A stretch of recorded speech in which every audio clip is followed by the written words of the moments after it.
Well, I say, you're in for a real treat. I'm sorry.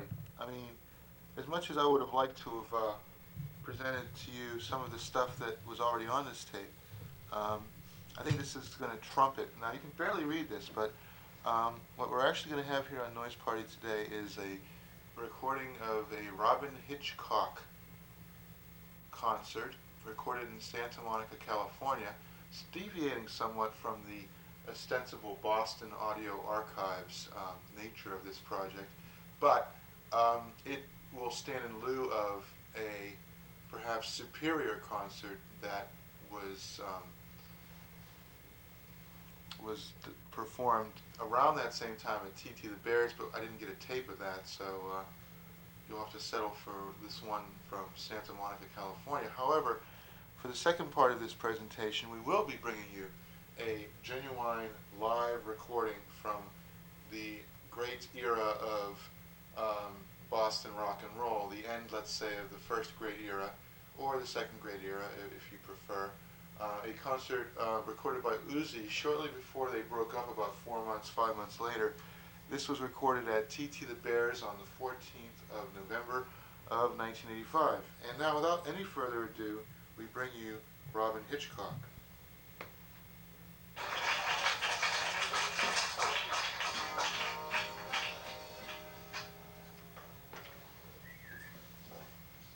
Already the letter W had seeped into the alphabet. All day long, God and his friends had been busily sweating up a tower in Manhattan, trying to devise a perfect alphabet. And they had everything. They had M for McDonald's, mastication and nuclear warfare. And then they tried to think about going out, so they had E for exit. But they couldn't find anything that would give them any breath, anything that would ventilate the place, clear out the enormous backlog of dust. And they tried fiend and queened and blind and omined, and without any luck. And then someone just said, well, why don't we just turn this upside the other way around? And we got wind, so it blew him away. I got rid of them.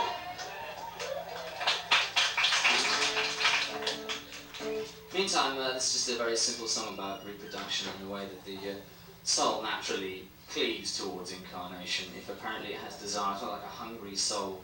A hungry person needs a meal, a hungry soul wants to be reborn. It's a standard Buddhist tract and things like that. You can read it in the phone book, or you can walk down the street banging very, very hard on a disconnected telephone. And if you find 15 other guys who are going to bang on disconnected telephones with you, you can actually all do it together, so that's great. Has anyone got any sandwiches? No. Shit, I thought that might be the case. Well, if any of you find a sandwich under your seat, I could really do with one. I don't usually eat on stage, but I just completely forgot some. Otherwise, I might have to stop and go out and find a sandwich and finish the set, in which case don't be embarrassed, it's just a natural human function.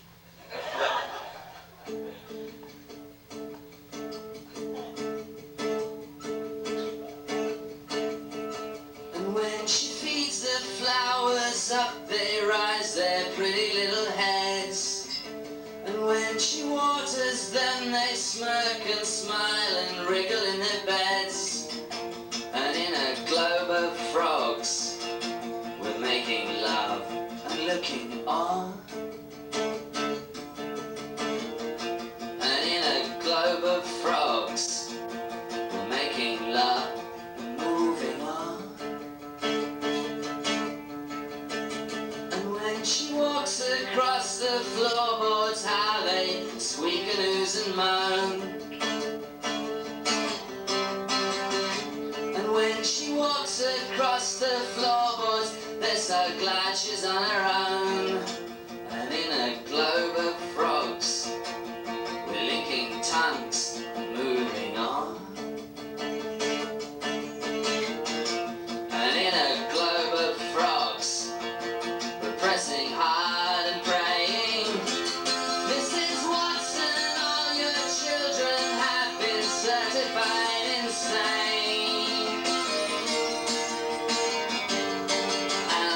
You.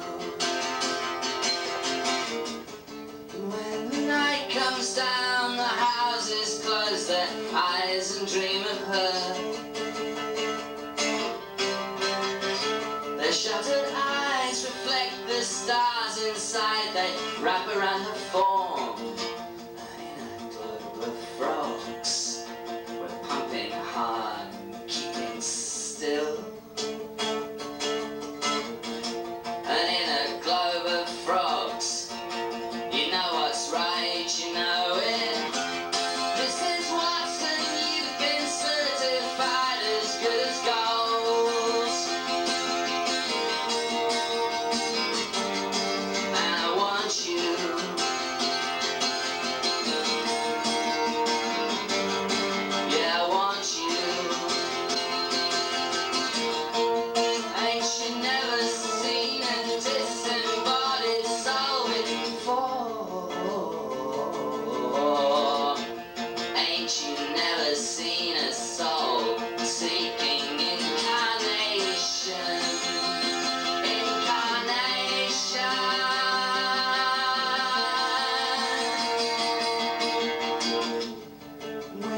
Life in a net, caught wriggling, bared, taken away, the son of Deuce, Deuce the son of other son, baked towards the edge, curl up a bit, turn upside down, the pie is full of ants. Ants elect a superior, superior ant testifies, other ants unshamed, normal ant replaces itself, everyone happy, pie walks off on thousands of legs.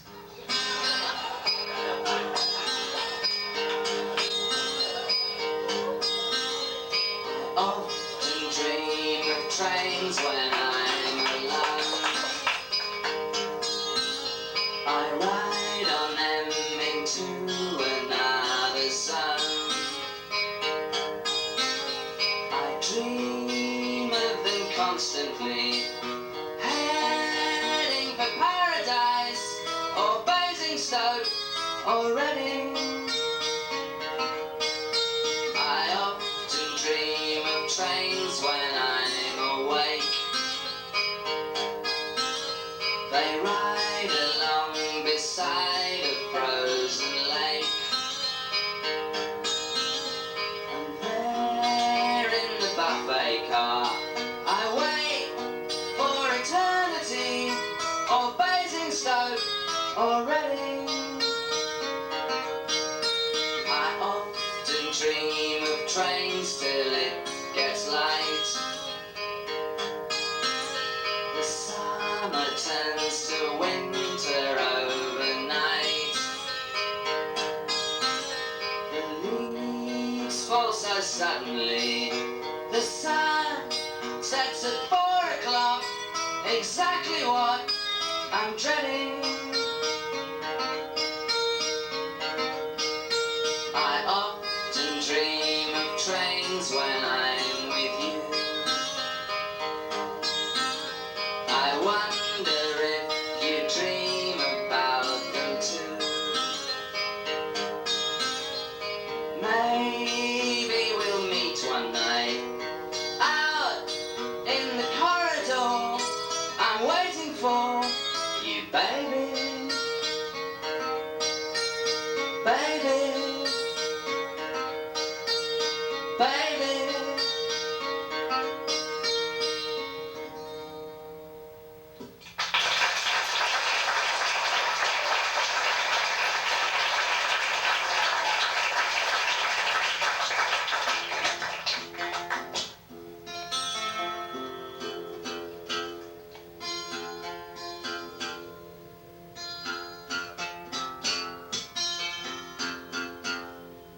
Wilfred was a bad boy.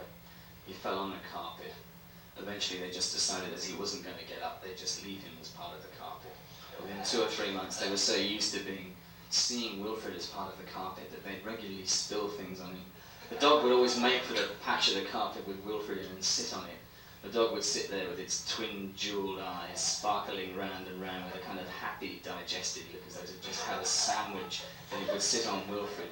Wilfred was either insensible or indifferent. No one could tell if he was adolescent, senile or menopausal. He just lay there. And then one day they invited some people around. They were so used to Wilfred being there that they didn't even speak about it. They just wheeled the table over and they all sat there having hash browns, as is their way. A load of people, they were all eating these hash browns. And they sat in a circle, one man up this. I'll just show you. First man at the end. Some other people, women included. People on the other side, slightly more women, dwarf in the middle, nice complexion but unpleasant jerking habit. Quiet vicar. Other man at the other end. With tridents. Wilfred.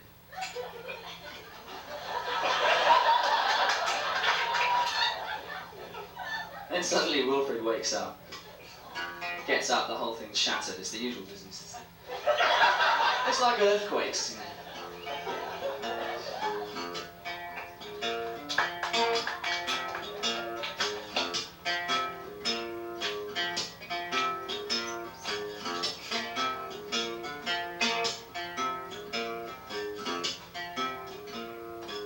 To the dentures, to the peach,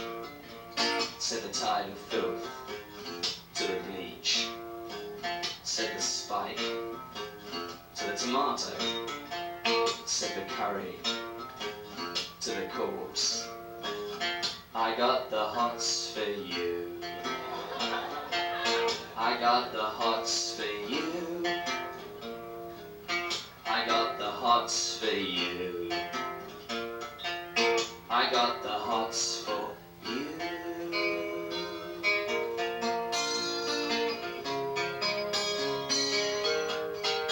Here I am,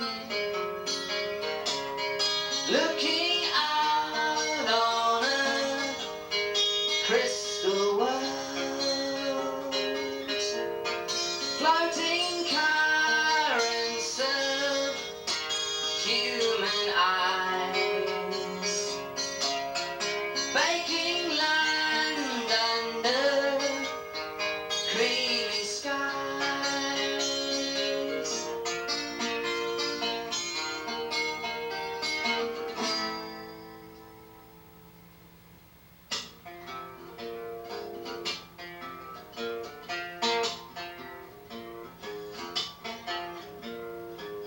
To the vicar, to the waitress, best thing about you is your waist. She laughed a laugh that echoed around the fortress and said, wait till you see the statues in my bathroom. I got the hots for you. I got the hots for you. I got the hots for you. I got the hots for you.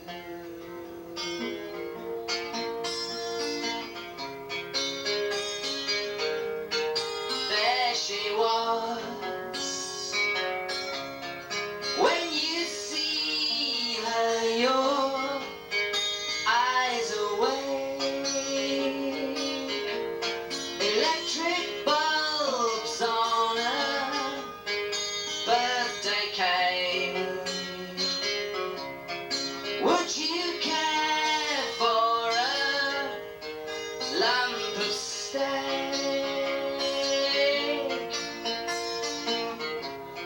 Or a piece of hake? Or another take?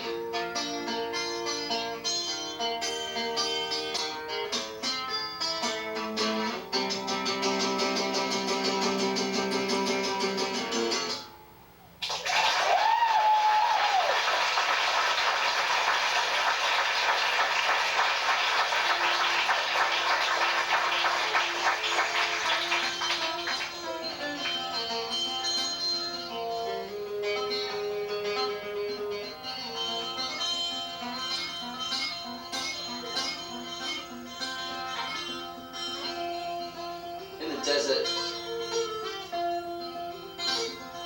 a lone fly buzzed on the skull of an abandoned ox.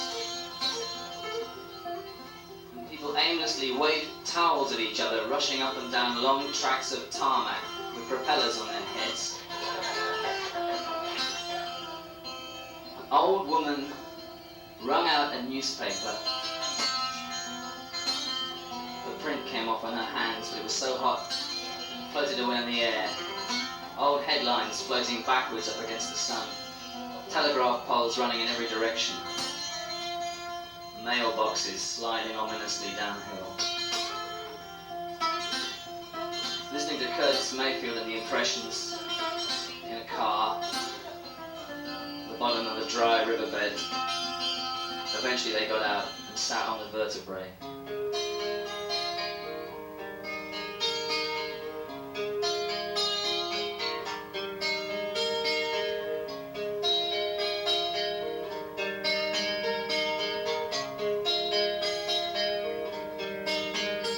It's a Raymond Chandler evening at the end of someone's day, and I'm standing in my pocket and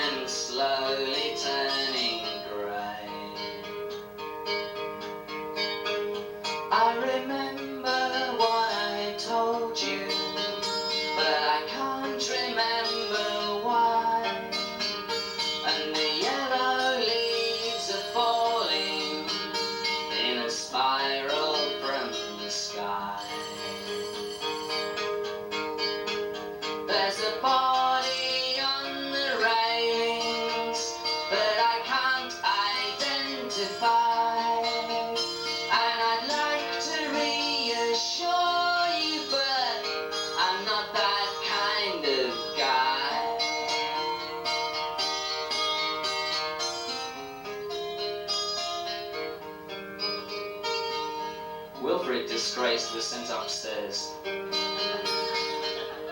"Don't let me hear you ever mention floor polish again," said his mother as she locked him into the tiniest room in the house. A room that had nothing in it except a hoover and a series of graven idols.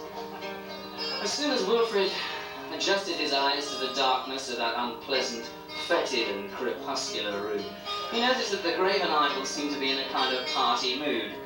They were all settled round one main graven idol who wore a crown and a diaper around his feet. Wilfrid thought he looked familiar. At first he assumed it was his father or the rest of the guests who had somehow zozzed upstairs to carry on the revelry. But then he thought again. No, it was something he had seen a long time before in a textbook.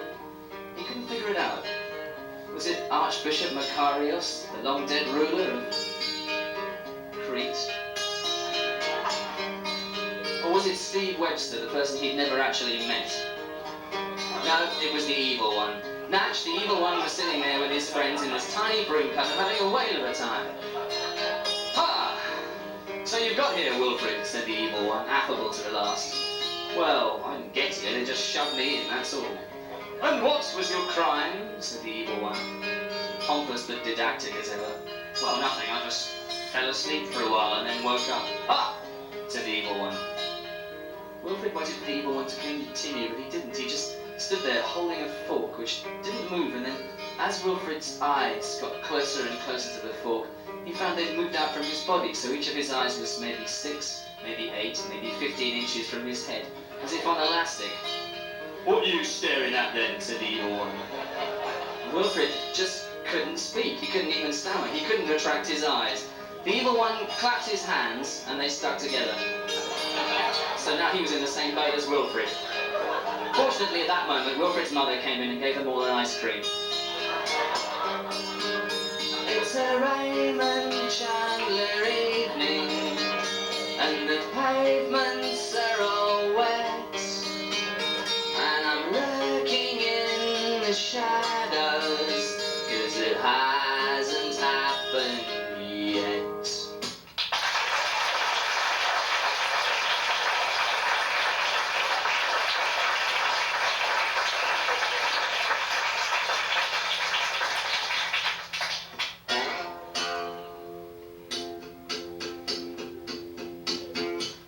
This is about rock and roll people and the general desire that they have to get near something that represents some form of rock and roll, something that they've seen on a piece of paper, might have been lying on the floor, or it could be pinned on a wall, but in some way it's connected with this myth. I mean, rock and roll simply celebrates life under capitalism. That's what I'm doing, that's what Sting is doing, that's what the Four Tops did, that's what Bob Dylan did, everyone, Diana Ross. It's simply a matter of celebrating life under capitalism. There's no way rock and roll could be considered radical or subversive, except in as much as it penetrates the East. It's a kind of vanguard for McDonald's. They know as soon as they get record releases in China that McDonald's is going to be a couple of years behind. So it is possibly a radical thing in the Soviet Union, but otherwise it doesn't make any difference, and I think it's just totally useless. And so is everyone involved in it. My next album comes out in February. It's going to be really good.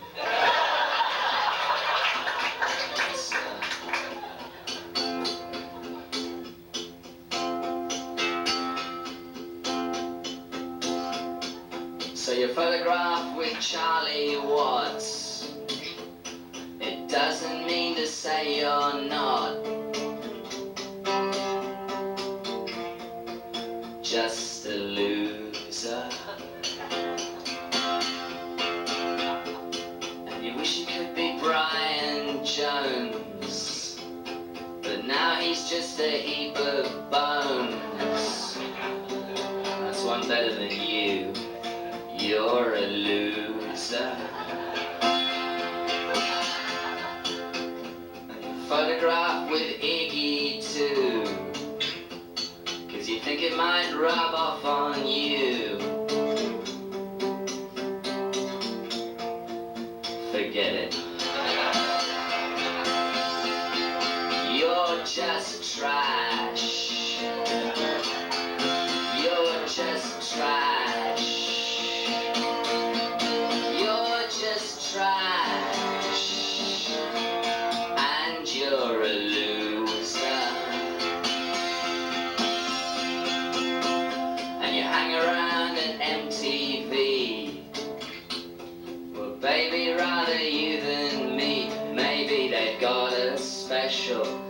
compartment there for losers. And last time you were down the Hope, I saw you hustling for a piece of dope. God, you're embarrassing. Sometimes you're just trash. You're just trash. You're just trash. And you're a loser. So if we should meet up sometime, don't act like you're a friend of mine. Don't put your arm around me. I don't wanna be a loser. So you photograph with Charlie Watts.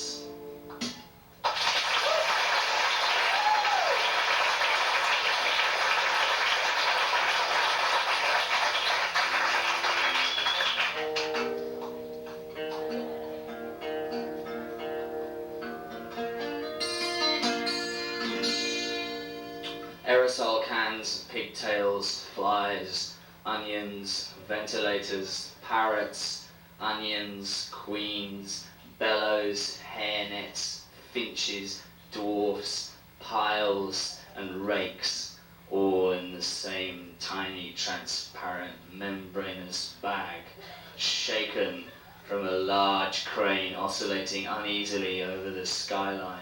It becomes closer and more apparent as this gruesome mixture homes in on the eye. My eye, the one spare one I had to see it. I ducked back and found the things in the cupboard. I moved slowly and pleasantly. There was no other way to move.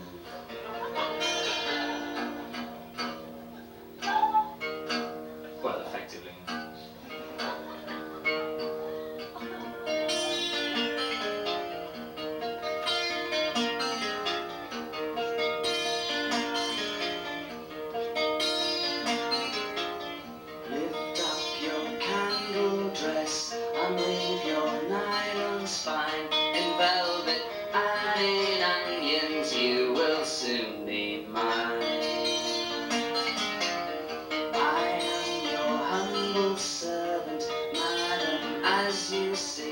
This night I am determined you will lie along with me. You are an insect mother with a black shiny head that parts your cloak to open human you upon the bed. You are an insect mother, I'm your Johnny son.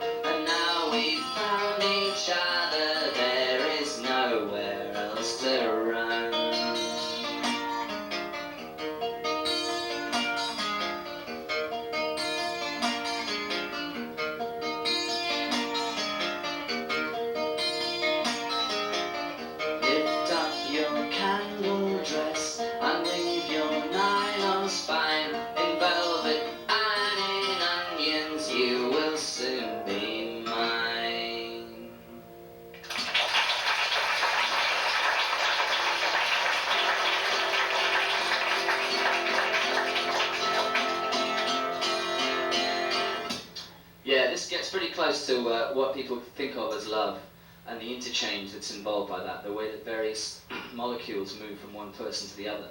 And if you've read a book by Flann O'Brien, which actually involves literally that with bicycle seats. But generally the interchangeability and the way people adopt each other's, at least each other's point of view, if not each other's mannerisms. You might get very uneasy people who constantly try and imitate each other, which would be hopeless because you have no sense of identity at all, and they become one person, but they just couldn't stand each other because they'd both be the same thing and neither would know who was which. Otherwise, you know, under prevailing weather conditions with a cool westerly breeze and a couple of things lurching in from the east and something that snaps intermittently in the bushes, and maybe if you're very lucky, something that opens and closes quietly around the back of things, you're okay. And this is the kind of thing I'm normally dealing with, eggs that conventionally house bees and the usual business. It's just you return inevitably as you grow older to the basics, the same life forms and the placenta and the DNA and the business about Churchill being a spiral and all that.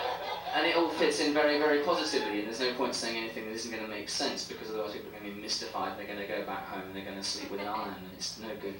But I have to point out that I've just taken off my watch because my watch contains the evil one.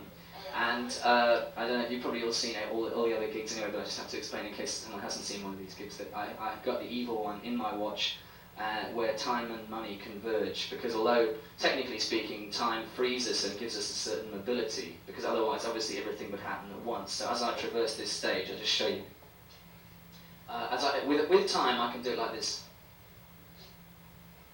But first, I have to roll, it's called pre-time, okay? I roll this thing out to make sure that time is clear in front of me, because otherwise I may hit a time barrier and I may be horribly repulsed back to the So I use this, and I know that if I can roll it so, see, it's slight wobble. There's obviously, there's a little bit of an uneasiness, you know, a lack of 60 seconds per minute. There's probably about here, think may speed up. Or further on, think may slow down.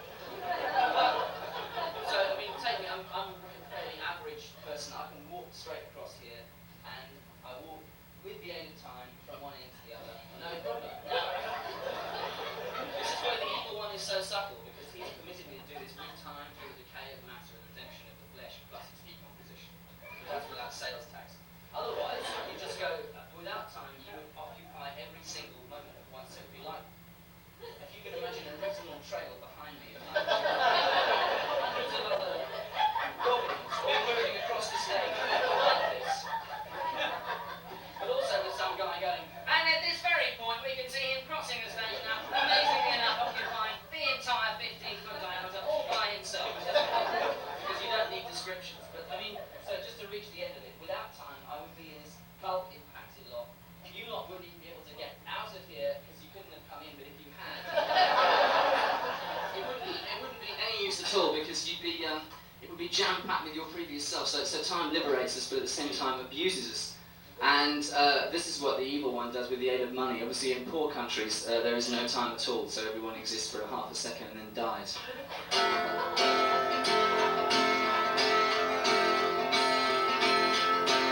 I haven't done this one yet, have I? I hope not. The thing is that that's the whole thing. As long as you've got time, you can move through. But without time, you might just hear the same song over and over again.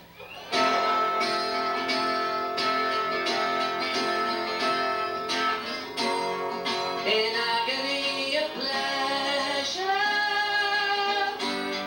I crumble to my knees. I lick your frozen treasure. You cut my furry beams, but one dream bubbles over your fleshy brimming cup. Crawls into the clover and lands all downside up. It falls across your stomach, not far above the food that you are still digesting inside your large intestine.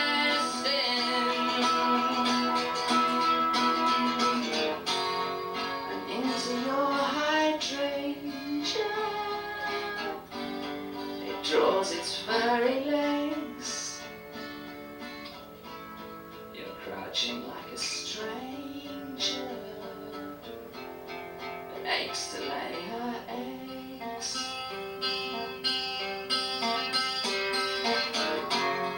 In ecstasies of pressure,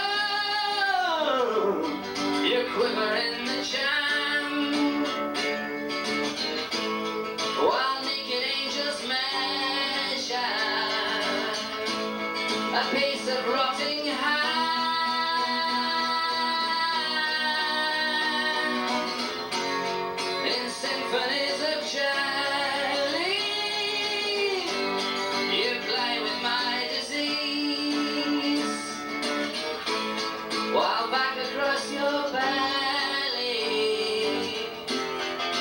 crawl the dusty beach.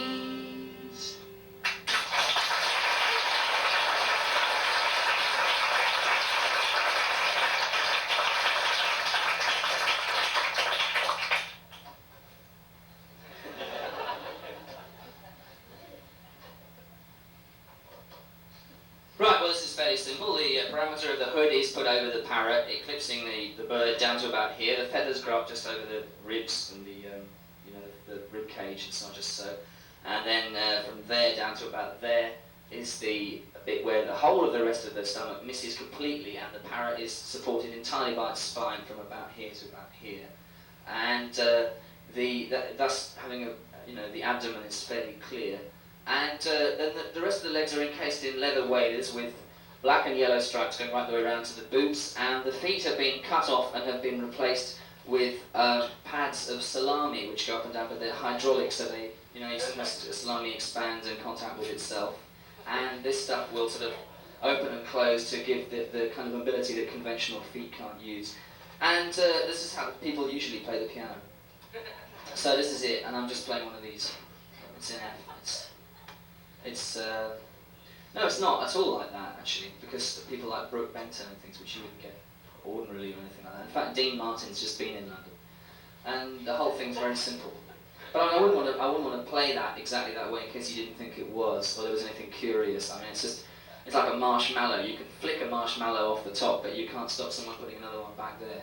And it's this whole business that sometimes seems trivial, but things keep coming back the same way. So I wouldn't worry about that. You wake up in the morning, you're going to be in the same body day after day. You're not going to be in someone else's body, for 24 hours and then come back as you, or as Brook Benton or as Dean Martin. But actually, there's been in some areas of England, there's been this big rash of, the people who were burned to death at the stake in the 13th century, the Cathars. They were on a bus trip driving around Bristol in England, and suddenly all these people realised that they'd been burned at the stake 600 years previously. And they rushed off to telephone their friends, and quite a lot of them had all suffered this experience. Well, there's a thing called Martinitis, which is striking actually just north of Bristol and things like that, the kind of Forest of Dean area, where people spontaneously become Dean Martin for their friends, and they all go around and little old white river me, and fall over in the bushes. And this has got to such epidemic proportions in England that they've actually freighted the real Dean Martin. They've had him. What's that when they scrub the varnish off a mummy? I don't know. They've had him taken out of Las Vegas and actually sent over to England to prove there is only one Dean Martin. So I suspect all these people are going to try and shoot him like Mark Chapman. Anyway, this is about this kind of thing. The whole syndrome of someone being caught. So I'll just drink some water. It would just be absolutely terrifying if that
familiar sensation, but who needs to talk when they're caught in the flavor of nights? And you, yeah you, with your ice cream hands, you, yeah you are my friend. All that you want could be happening for you, just like the road that unrolls there before you tonight. Eyes you don't trust, but the fingers that beckon. How long you got left? Well, how long do you reckon? But who goes to waste when they're tasting the flavor of night? And you, yeah you, with your ice cream hands, you, yeah you are my friend.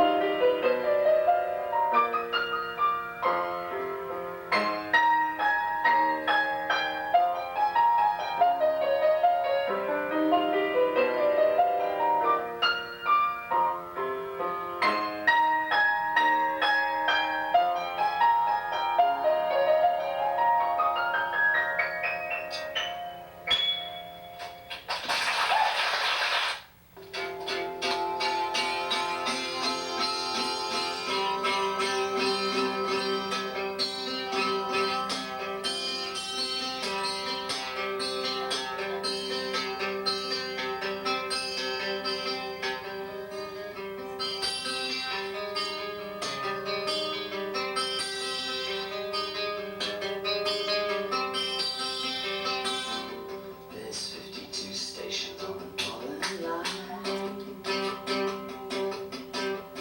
None of them is yours, one of them is mine. Most days finds her in a heat haze, looking through the sweet maze that she calls her mind. Ooh. And sorrow not anger. Ooh, you forget the best.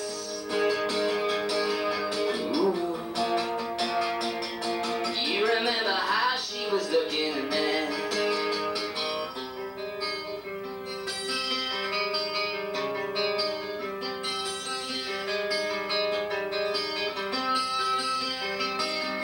There's a few good reasons why you're not with me.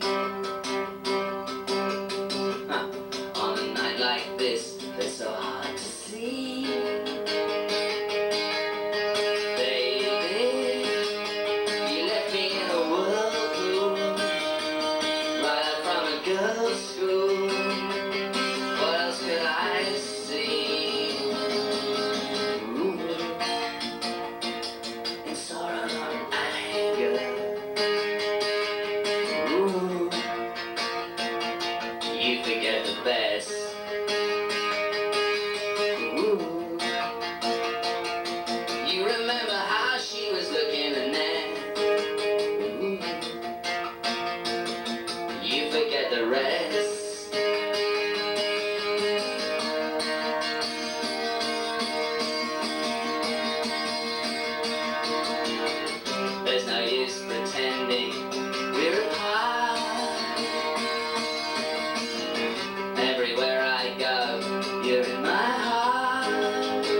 just the way I'm feeling. Ooh, like a mirror on a wall. Ooh, like a mirror on a wall. Ooh, like a mirror on a wall.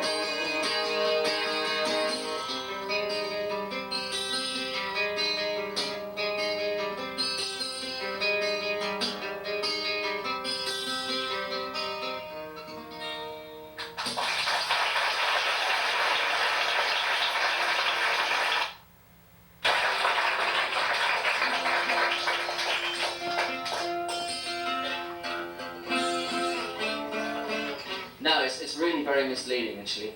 The real reason people do that is because of it's like the size of the hedges in England means that you can only just peer over the top. It's like that. And so what they've done is there's an enormous black market in stools and things that people can use to. I could demonstrate briefly. Okay, conventionally speaking, the hedge would probably cover all this bit here, except for an indentation down here, a little dip. And coming over that is something very like a fire hose, but it's alive. It's a key difference. And it snatches itself back every so often because it's just curling around. You don't know if it's friendly or malevolent, but it's there. And you've got, otherwise you've got the the classic thing of the lovers standing either side of the hedge, the Shakespeare. So they're standing like that, and then obviously Nash, both holding guitars. And they stand there waiting around the hedge, and the girl goes, "Oh, Dennis." And the boy goes, "Oh, Lawrence." And the girl says, "Hang on a minute." And eventually no contact is made, but every so often they do. It's a kind of way that the English have of connecting with each other, which the English don't generally want to have much to do with each other, let alone anyone else. Ideally, an English person would be, was it parthenogenic? You would live, die, and reproduce entirely by yourself. Virgin, birth, death, marriage, and the whole lot, totally untouched by human hand. And you only get fed by people with those little diaphanous membrane gloves. They give you marshmallow and stuff, but it would be in case. And but obviously you have to have songs of courtship, and this is one.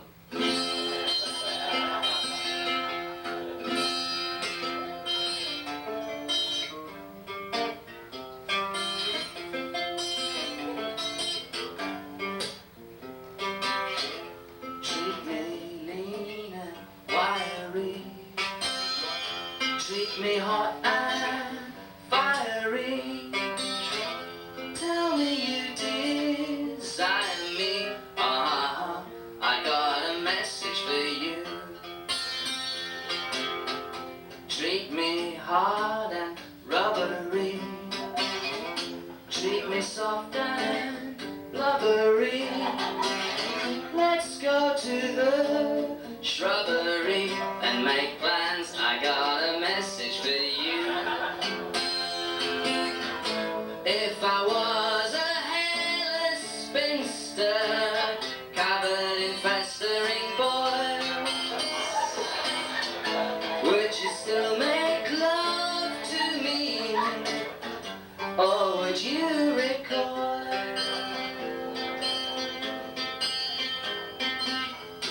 Dip me in the custard, cover me with mustard. As long as we are clustered, it's alright. I got a message for you.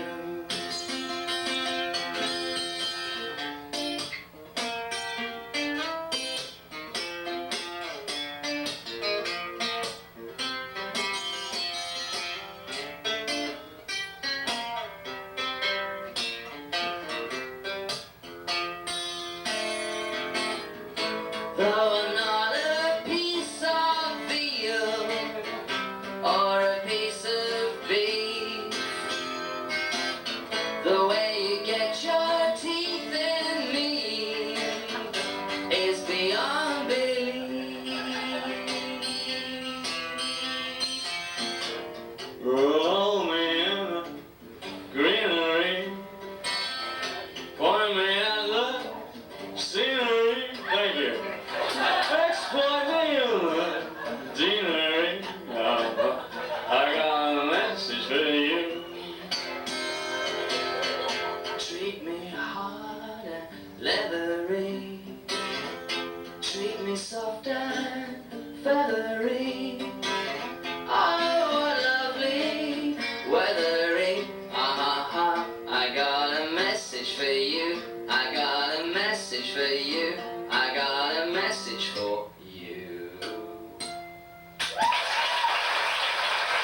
but it's the other side of the coin from the, as you know, the English are, well, not all of them, but some of them are kind of eternally pleasant. I mean, Americans are pleasant in one way, but the English are pleasant the same way that a snail in shadow at 5 o'clock in the evening when there's a nice cream thing on a plate and everyone's oscillating pleasantly is pleasant, which you wouldn't get over here in America. Would be pleasant the same way that bubbles coming out of a can of Coca-Cola being shot through the room of space whilst being fired at by lasers is pleasant. And this is the other side of the English psyche, which is unpleasant the same way that pieces of very, very hard metal crashing into concrete, but with no whipped cream around is unpleasant.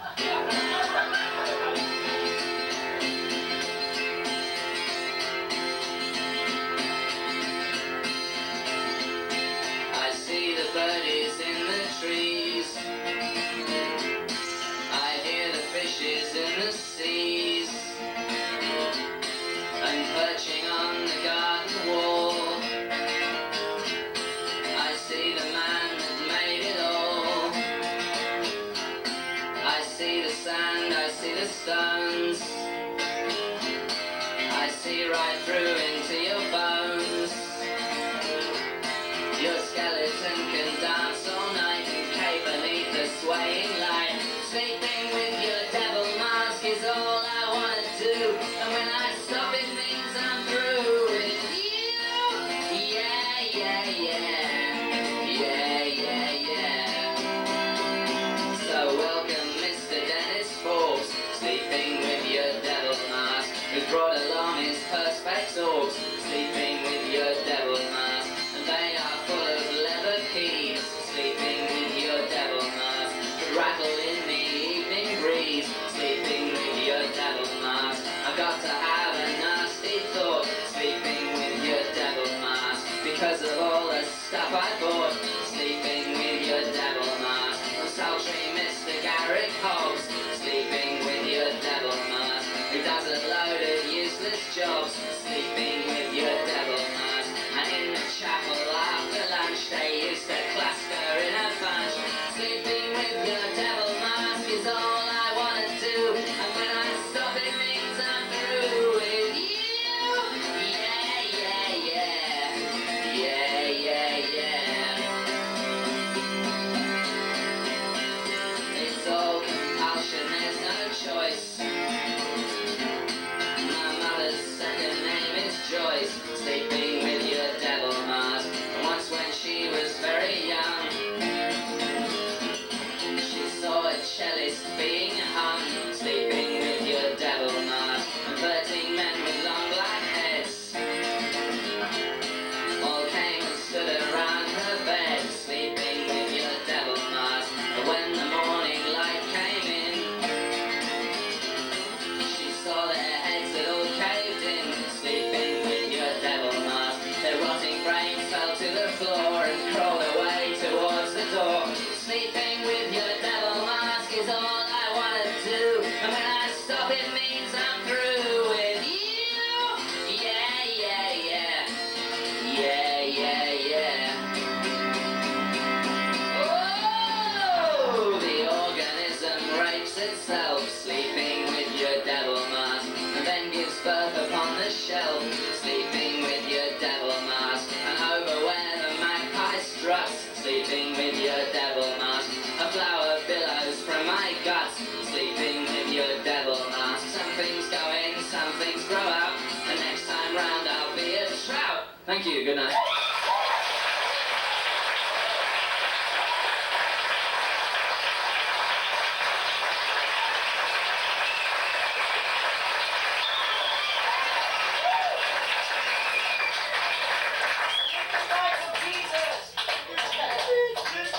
The president.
dawn of summer burns until I'm dead,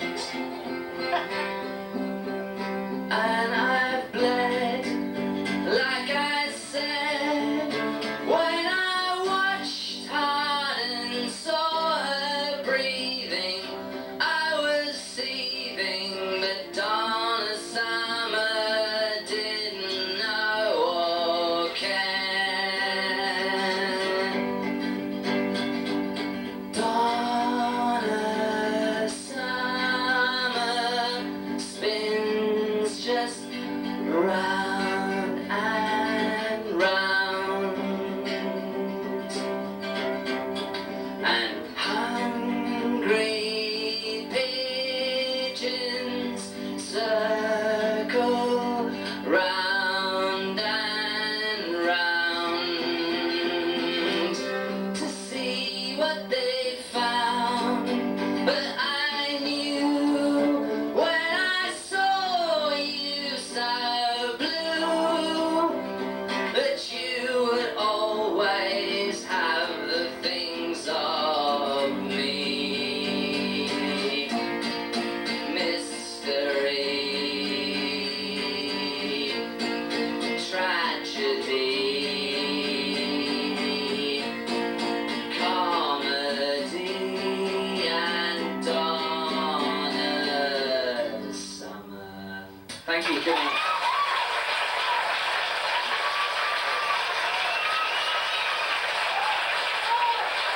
More noise, more noise, more noise.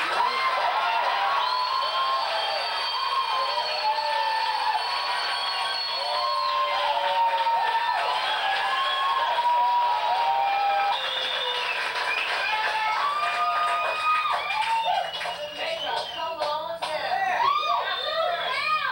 Come on, sir. Uncorrected personality trait. Point of the man.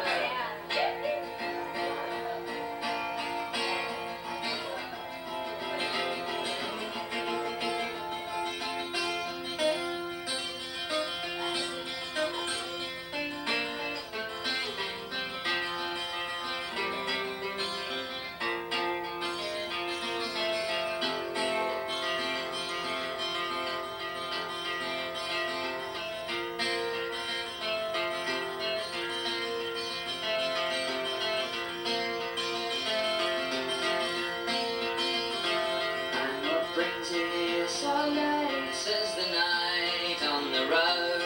I go to meet my God, said the child as he stood. And he stood, and he stood, and 'twere well that he stood. I'm off to meet my God, said the child as he stood. And how will you go by land, says the night on the road. With a strong staff in my hand, says the child as he stood. And he stood, and he stood, and 'twere well that he stood. With a strong staff in my hand, says the child as he stood. And how will you go by sea, says the night on the road. With a good boat under me, says the child as he stood. And he stood, and he stood, and 'twere well that he stood. With a good boat under me, says the child as he stood. Methinks I hear a bell, says the night on the road. It's a ringing you to hell, says the child as he stood. And he stood, and he stood, and 'twere just as well he stood. It's a ringing you to hell, says the child as he stood.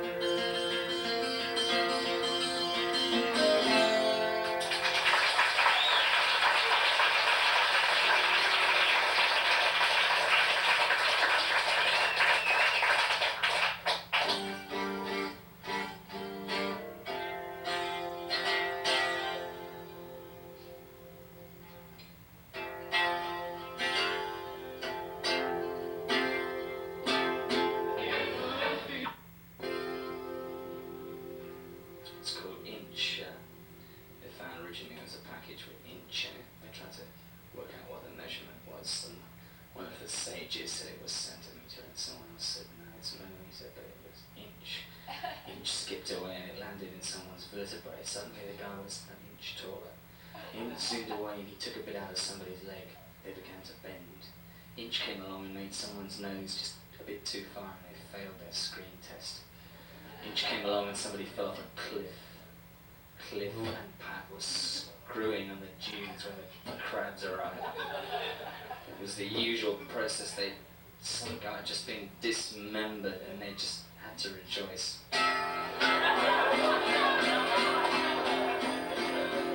I didn't even say that. It was said by someone else, and they wound up with they just vomited together in the spiky grass. And she says, "I'm more than glad that we came tonight." And this guy had just been dismembered.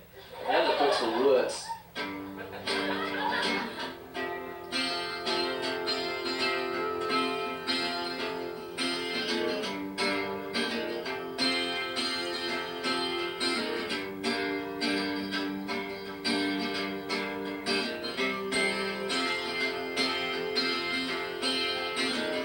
I went to see the gypsy,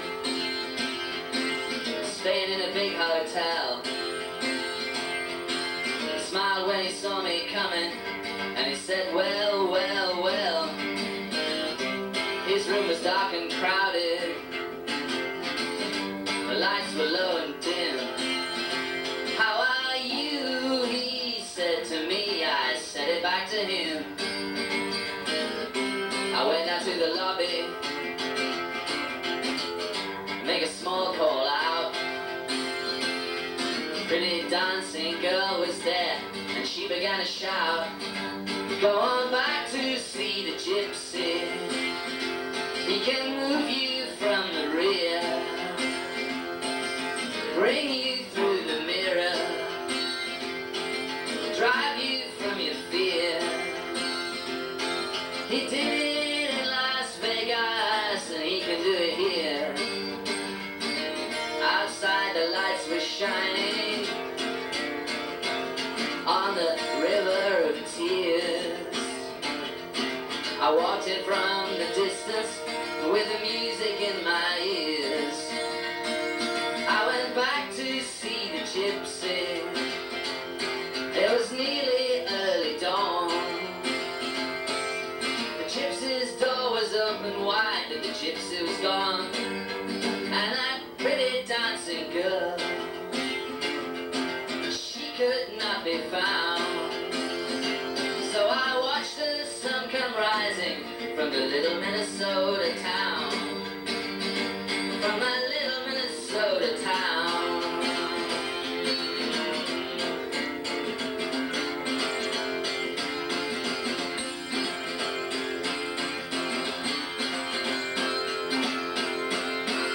Thank you. I don't know anymore. Good night.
clock.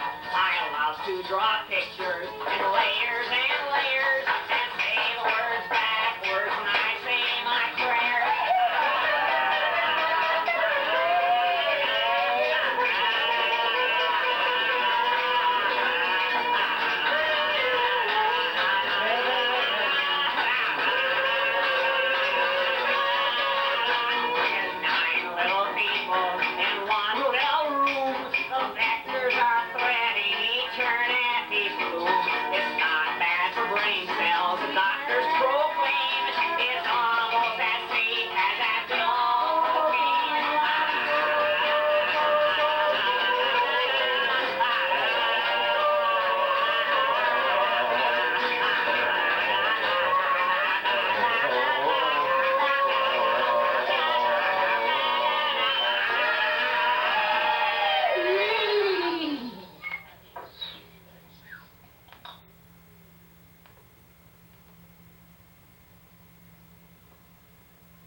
Man,